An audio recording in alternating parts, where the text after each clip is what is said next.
Now let's have a look at the international press, what they're discussing, what headlines are around the world, and I'm sure you can guess what's dominating, that being the news, the Greek Prime Minister's pledge to stand down. This is the front page of the Financial Times, is in many other newspapers. It's George Papandreou, who did agree to resign when his party decided to form a coalition government and implement the €130 billion bailout plan.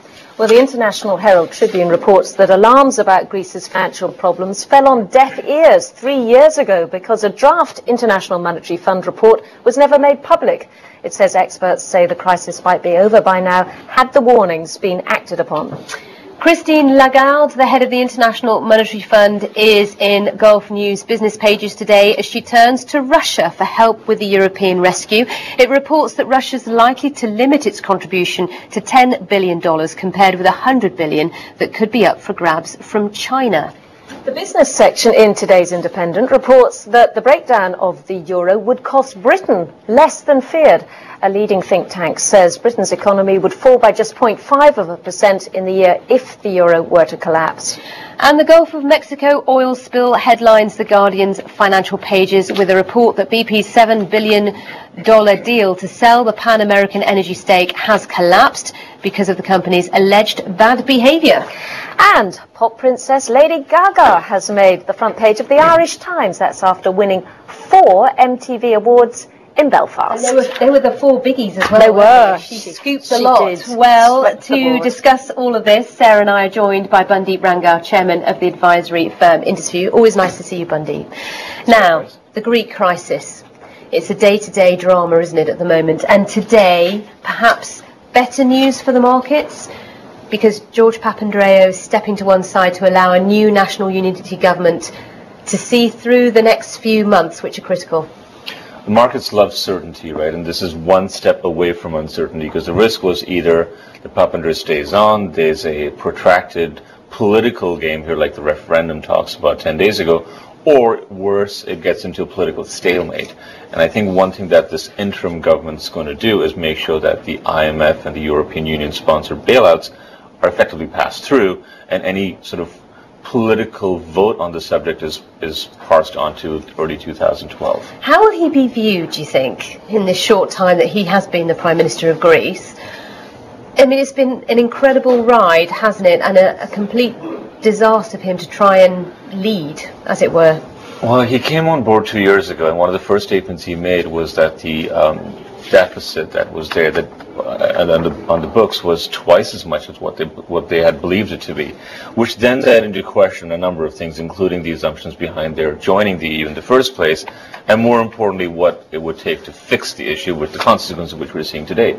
So, given the fact that he comes from a family that's been well known in Greek politics, there's a lineage here that has to be ascribed to his father, therefore.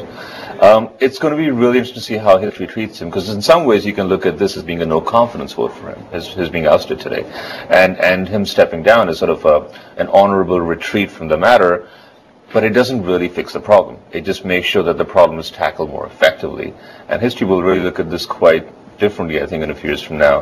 At least we know that he's aired a lot of the truths out in this situation. Of course, the problem is that it doesn't really change anything for the people, though, of Greece, does it? Because they've still got a lot more pain to get through. What did you make of this article in the International Herald Tribune saying that the crisis might have been averted had a draft report from the IMF been made public, a couple of years ago?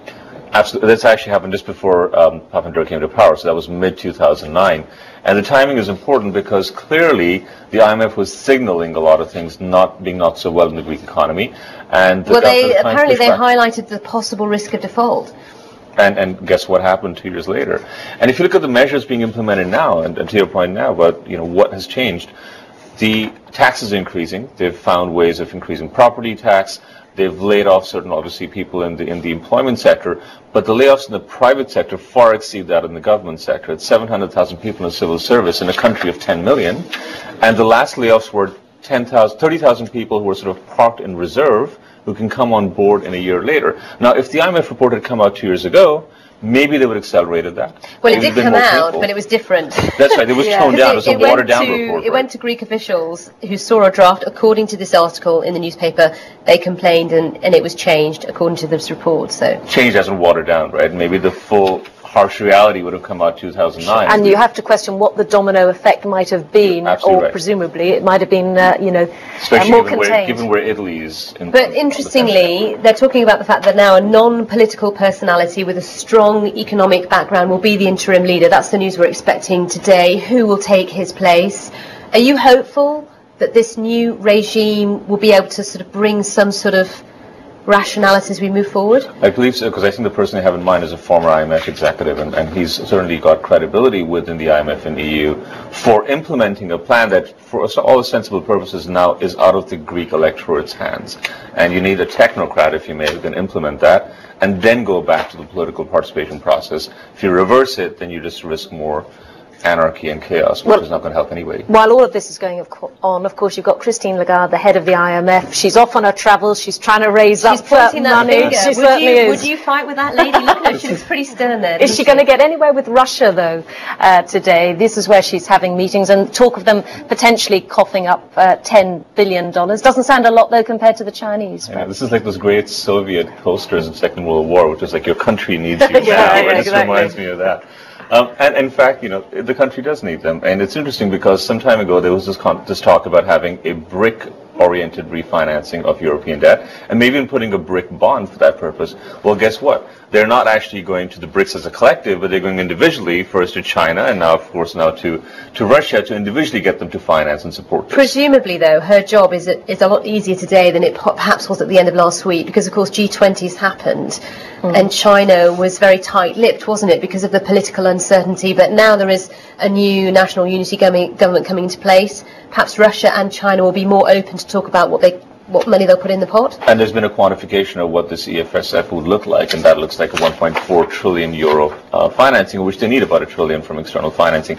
What's interesting, of course, which we don't know at this stage, is what is the trade-off? What does Russia get in return? Because clearly the Chinese came and decided to participate in this, but with some concessions on the European behalf, and that's where the conversations behind closed doors get much more interesting. Let's just look at the effect of all of this on the United Kingdom. An article here in the Independent, in the business section, saying that if there were to be a breakup of the euro, actually it wouldn't affect the UK as badly as many people are saying. I mean, exports, yes, but this report from the Centre for Economics and Business Research saying that actually it wouldn't be too bad. And we in Britain import more than we export to the EU zone. It's about a 55-45 split. And the question becomes, if it is a split, one of the unknown variables here is what precipitates that. So is it the removal of Greece from the EU zone, or does it also have a domino effect, like we were talking before, about Portugal or Italy falling asleep? And then, of course, the consequences may get greater than what this report predicts. So this one presumes it's sort of a stable, or at least the EU as it is today, with Britain not being part of it. But if Britain's not part of it because of a split, then that may be because there's further economic damage in the Eurozone that has to be factored in as well. Is it fair to say, I mean, obviously this think tank has come up with their hypothesis, but it is quite tricky, isn't it, to predict how economies will be affected if the Eurozone were to fall apart? Because then you're in the realm of the unknown and uncharted territory at a time when there's so much uncertainty. We know not only does it impact economic trade, but the markets. One other point here, of course, is that Britain has to boost its trade to the BRIC countries. And you're looking at talking about Lagarde going to Russia and, of course, China. Britain exports much more to Ireland than it does to, or has more trade with Ireland than it has with the BRIC countries. And it clearly needs to boost that if it's going to become resetting its economic agenda in the world and not being dependent on the Eurozone alone. Very briefly, Bundeep, The Guardian looking at BP's $7 billion Argentina deal collapsing. Another blow for BP, or something it can handle? Yeah, I think it's interesting because Let's soak this one up. Right, they need the cash, right? They need to sell that off, that stake, in order to get cash to pay off for, amongst other things, the Gulf spill some years ago in Gulf of Mexico. So I think this is going to be a tricky one. When it comes to political politics and political approval, this had two barriers. The Chinese needed to approve it because they're a big shareholder in the spying company, and of course Argentina. And here, in both counts, they didn't get it through. Each side, of course, blaming the other, and those guys saying, well, BP didn't do its job properly. Net, I think there's going to be less on cash, and then they have to play the other ways around. And it's tricky, isn't it, for Bob Dudley? He's, relatively new chief executive. Not an easy situation for him.